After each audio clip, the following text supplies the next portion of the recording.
I'm going to try to make a comparison with the care home scandal from history. And what I'm afraid of is that some of you might think that this is an anti-white trope. As far as I know, the historicity of this event, of these kinds of events, it has been generally upheld and confirmed. But it's possible, I suppose, that it's a myth, that it never happened.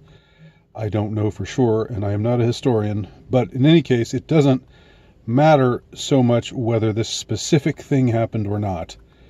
What matters is that it is a useful metaphor when speaking of what has been done to the occupants of care homes by the authorities in several states of my country, the United States of America, and I'm given to understand at various other locations across the world. The same practice has been upheld, has been promulgated.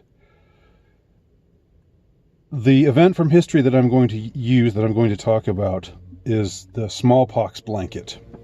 Supposedly there were some traders, some nefarious traders, Traders, traders with Indian tribes, who gave them blankets, and that these blankets were, unbeknownst to the Indians, had been infected with the smallpox disease.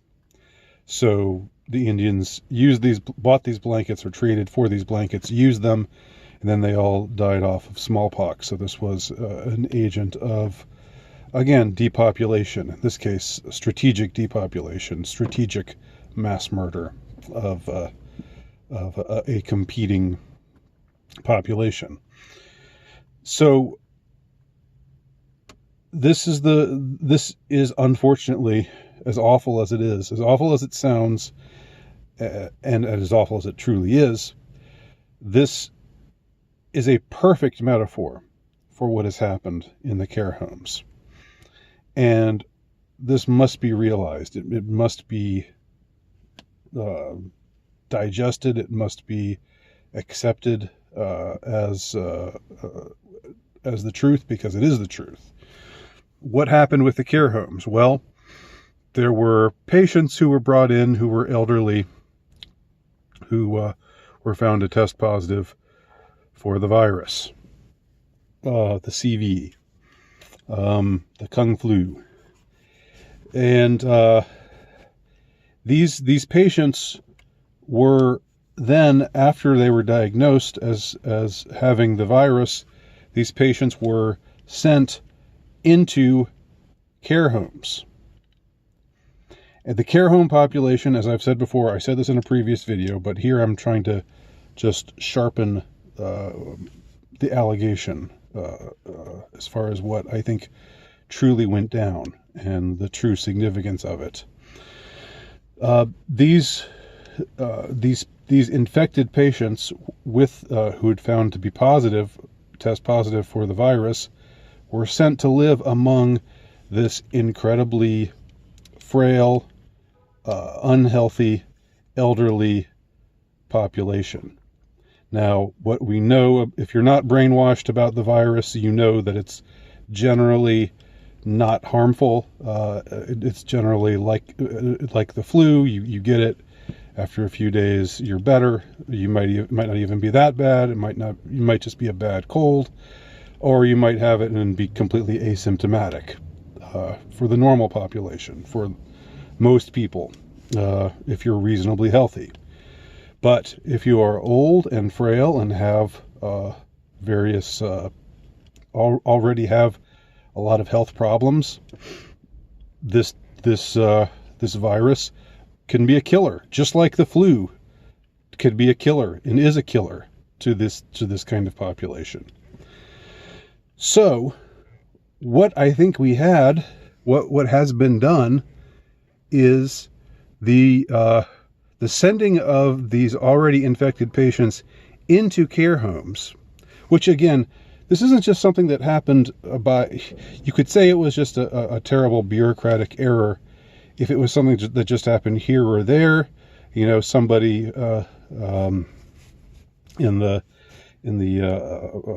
establishment who was in charge of these patients and where they were to be sent just didn't pay attention to the ramifications, to what was really at stake here. Again, you don't have to be that smart to understand. Someone with this disease, you send them in among frail, elderly people who have a lot of health problems. You're going to kill a lot of people that way. You don't have to be that smart to understand this. So it's possible, if it happened here or there, you could say, well, it was just some dumb bureaucrat who was terribly negligent who let this happen. But this was a systemic thing. This happened in at least 5 states, including New York. Looking at you, Cuomo.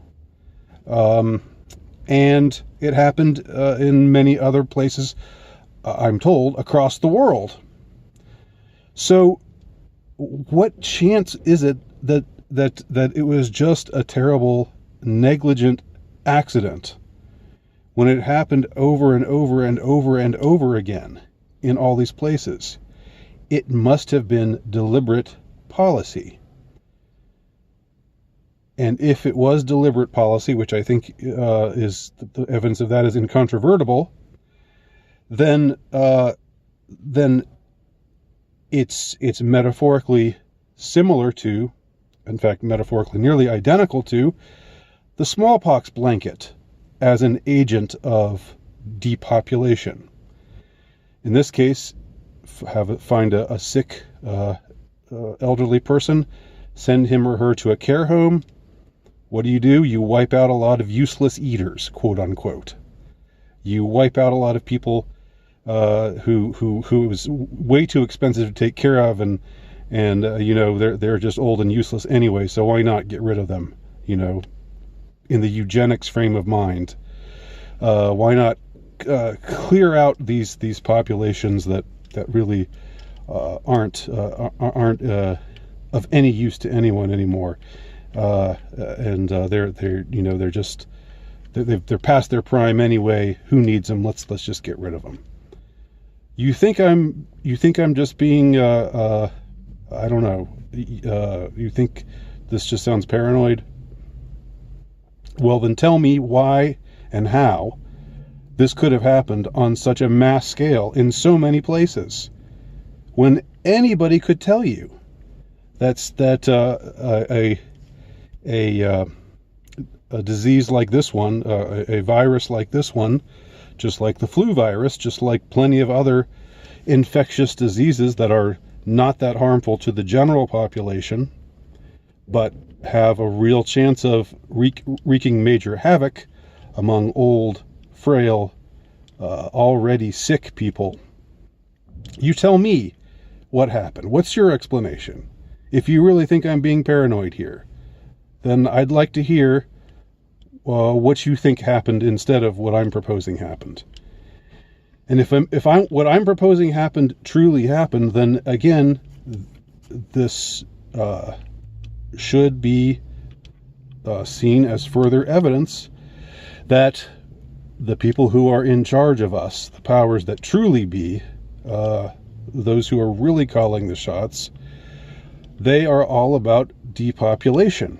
And there's plenty of evidence of that already. I discussed that in a prior video, which is entitled "Depopulation is Their Goal." So go back and look at that one if you want to, and see if this doesn't just add another, just yet another piece of evidence that this is exactly what is going on. Now, what will happen? What will become of this? What will come out of this? Will anyone be punished for this? I wish I weren't cynical about it, but I doubt it. I really doubt it. I think that everybody's just going to say, oh, well, we were just following procedure and blah, blah, blah. And, and the judges are gonna take their side, and everybody, they're all bought off. The establishment, the people who are in charge, they got to where they got in a particular way, and they have plenty of ways to elude punishment, not eternal punishment, but earthly punishment. I doubt anyone will take the hit for this. If it is anyone, I'm sure it'll be somebody on a very, very low, at the very, very low end of the totem pole. Just kind of like happened at Abu Ghraib, where it was policy to torture those prisoners from the top authorities, but the only ones who got punished were the ones the grunts who were actually doing what they had been told to do.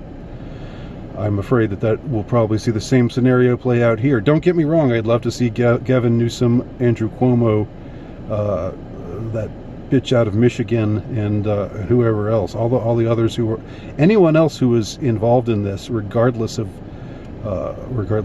their party, regardless of partisanship. I would love to see them all, do the perp walk, but I'm not living in a fantasy world. But nevertheless, we must be aware that this has happened, and we must draw attention to it. So that's what I'm trying to do by offering this useful metaphor. Thanks for watching. Andy Nowicki, altrightnovelist.com, lowstatusnovelist.blogspot.com.